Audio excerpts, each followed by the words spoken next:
विषय हिंदी, पाठ क्रमांक 7। पाठ का नाम है डॉक्टर का अपहरण और इसके लेखक डॉक्टर हरिकृष्ण देवसरे जी।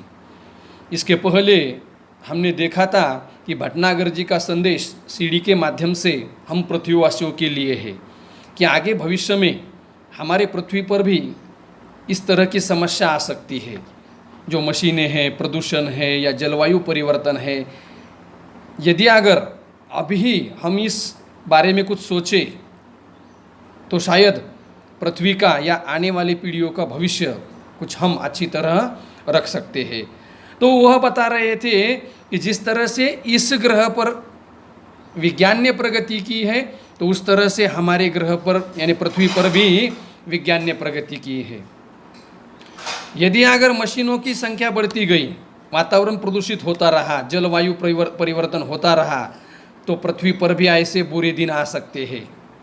इंसान क्या हो जाएंगे? निकम्मे हो जाएंगे। बाद में हो सकता है शायद यहाँ के पृथ्वीवासियों का जीवन संकट में पड़ जाए। तो हमें सचेत रहना है। ऐसा नहीं है कि आज हमारा जीवन अच्छा है तो आज भी पृथ्वी पर क्या क्या रोग है।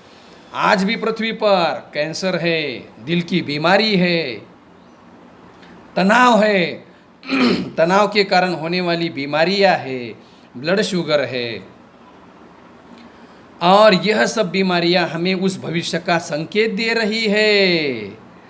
अब इस ग्रह के लोग, भटनागर जी बताते हैं कि इस ग्रह के लोग जो इस मुसीबत से गुजर रहे हैं तो उन्होंने ध्यान नहीं दिया, और ध्यान न देने के कारण उन्होंने कोई उपाय नहीं किया, और उपाय न करने के कारण आज वो क्या हुए हैं? हतबल हुए हैं। ना ही उन्हें कुछ उपाय सूझ रहा है। यदि अगर हमने भी कोई तुरंत उपाय न किया तो शायद पृथ्वी पर से इंसानों का नामो निशान मिट जाएगा। नामो निशान मिट जाएगा मतलब अस्तित्व समाप्त हो जाएगा। फिर पृथ्वी पर क्या क्या रहेगा? बस ऊंची ऊंची इमारतें रहेगी, बड़े बड़े कारखाने या कारखानों की चिमनियाँ और दैत्याकार मशीनें। दैत्या का मतलब है राक्षस, और आकार आकृति जैसे, यानी राक्षसों के जैसे बड़ी बड़ी विशाल यहाँ की मशीनें रह जाएगी। अब आप सोच रहे होंगे कि इस ग्रह के लोग विज्ञान में इतने आगे बढ़ गए हैं, फिर चिकित्सा शास्त्र में इतने पीछे कैसे हैं? अब उसका कारण बताते हैं कि इसका कारण यह रहा है कि यहाँ के निवासी है, यानी इस ग्रह के जो निवासी हैं, इनका शरीर बहुत मजबूत होता है। इनके ऊपर की जो चमड़ी है वो बहुत मोटी होती है, जाड़ी होती है। जिस तरह से हमारे पृथ्वी पर जो प्राणी हैं, जैसे कि गेंडा है, हाथी है, उन प्राणियों की तरह उनकी चमड़ी मोटी होती है, प्लास्टिक के पदार्थ के जैसी होती है। इसीलिए उन पर हवा, पानी, मिट्टी, इन सभी बातों का, इन सभी चीज़ों का कोई असर नहीं होता। हाँ, लेकिन जब तक इस ग्रह पर कोई छोटा बच्चा, उसकी उम्र यदि अगर कम है, तब तक इसकी चमड़ी क्या होती है? नरम रहती है, लेकिन बाद में धीरे धीरे सख्त बन जाती है, कठिन बन जाती है। अब यह सब क्यों हुआ है? यह सब यहाँ के जलवायु का परिणाम है। और इसी तरह पृथ्वी का जलवायु भी अगर बदलता चला गया या धीरे धीरे बुरी तरह से प्रभावित हुआ, तो उस ग्रह पर जो है, तो पृथ्वी पर भी वह दिन आने में ज़्यादा दिन नहीं लगेंगे। और इसलिए यहाँ के लोग बीमार नहीं पड़ते हैं, क्योंकि उनकी चमड़ी कैसी है? मजबूत है। बीमार नहीं पड़ते, और बीमार ना पड़े, यदि अगर कोई समस्या ना आए तो उस समस्या के बारे में कौन सोच सकता है? यदि अगर इंसान को जो समस्या ही नहीं आई है तो उस समस्या के बारे में कोई सोचता ही नहीं है। उदाहरण के तौर पर हम लेंगे कि जैसे अभी लाइट चालू है, यह लाइट शुरू है, जब तक लाइट शुरू है तब तक हम दिया लगाने का काम करेंगे क्या? नहीं। क्यों? क्योंकि लाइट चालू है, अभी प्रकाश है, आवश्यकता ही नहीं। जब लाइट चली जाएगी तब फिर हम देखेंगे भाई दिया कहाँ रखा है, दिया सलाई कहाँ पर रखी है, या अन्य चीज़ें कहाँ पर है, इस तरह से, या बैटरी कहाँ पर रखी हुई है, कब, जब ये रोशनी चले। जब समस्या निर्माण होगी तब हम उस पर विचार करेंगे कि उस समस्या से कैसे निपटाना है।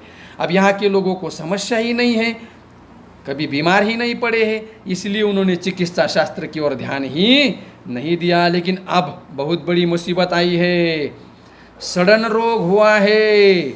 अब वह सड़न रोग का अध्ययन करने का काम कर रहे हैं, लेकिन इतनी जल्दी किसी भी रोग पर इलाज नहीं किया जा सकता या उपाय ढूंढ नहीं सकते।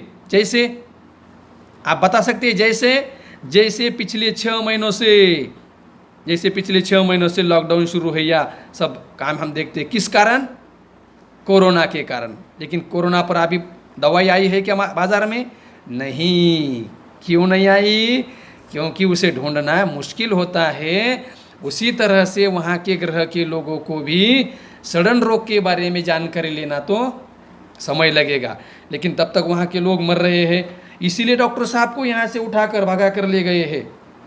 अब भटनागर जी कहते हैं कि पृथ्वी पर जो चिकित्सा सिद्धांत है, उस चिकित्सा सिद्धांत को मैं उस ग्रह पर नहीं लगा सकता। तो आप कहोगे कैसे?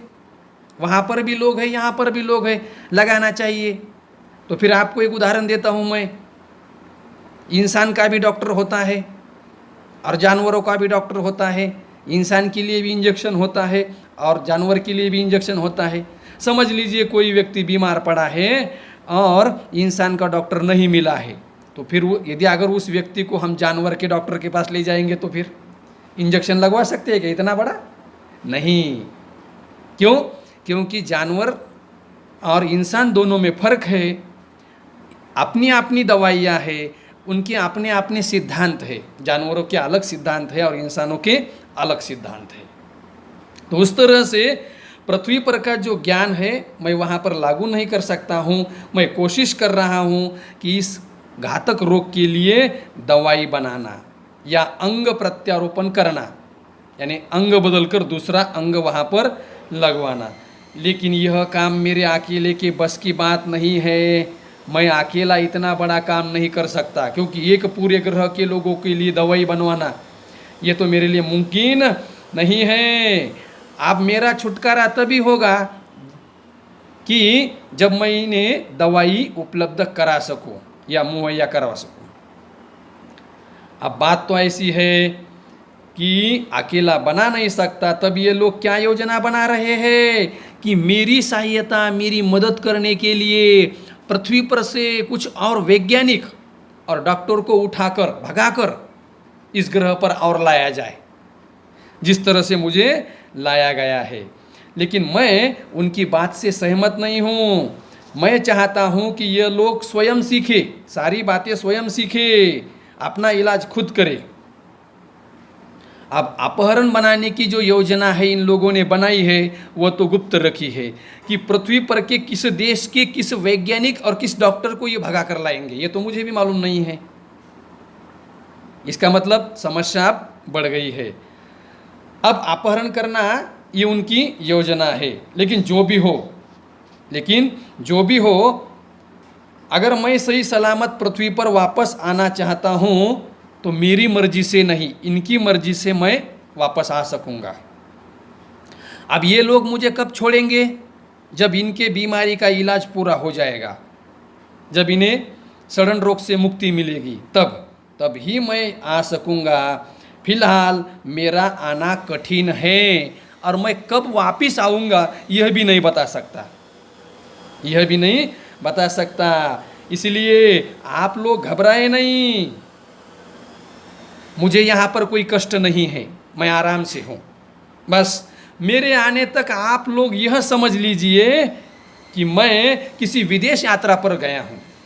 जैसे मैं कहीं अमेरिका है, यूरोप कंट्रीज़ है, या जैसे अफ्रीकन कंट्रीज़ है, ऑस्ट्रेलिया है, या अन्य कई देश है, वहाँ पर मैं घूमने के लिए गया हूँ, ऐसा आप समझ लीजिए।